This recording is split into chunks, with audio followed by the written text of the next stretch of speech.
am the presence of my own absence. Yes. So this is really good news because you are absent as a long-lasting, independent, separate entity. Yes? That's not so. And that's inherently so. It's not like a condition that once was in place that you were present and now that you're absent, but you are absent now with only the idea that you could be present again. No. It's inherently so that you are absence of being any long-lasting, independent, separate entity. Yeah? So in that recognition is the presence, and that presence is what I am. But that presence can't be sensed by the absence.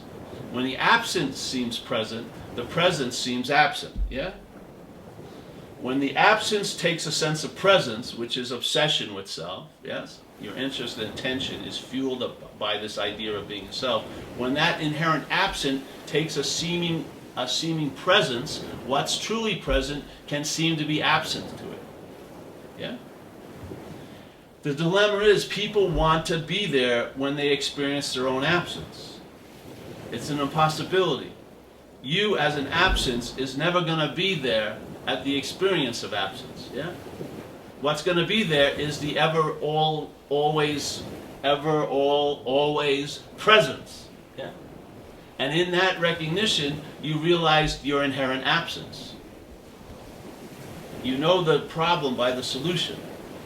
So here, when I'm filled with myself in the head, I seem to be present. I seem to be present as a body. When I seem to be present as a body, the no-thingness seems to be absent. Yes? I'm saying this is inherently absent. This is inherently absent. And in this absence is what I am, the presence. The presence, let's say, if you want to call it no-thingness of spirit. Yeah? So they don't meet. You cannot have an experience of presence as an absence. Just questioning the false presence leads you to realize it's absent, and that's the presence. It's not generated by the absence, it's the presence. In other words, the absence was never actually so because it's absent, so there's a recognition of what's always so, which is present. It's very difficult, though, as when the absence takes a sense of presence, which is obsession with self, to have an experience of the presence. They're correlated that the only way you can have an experience of the presence because you're actually the presence. Yeah?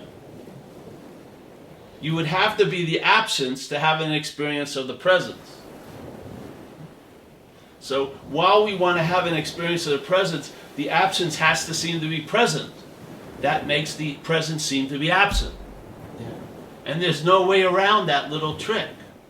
But if I'm not what I think I am, which is this false presence, that if I'm inherently absent of that, what am I filled as? Presence. And I've never not been filled as presence.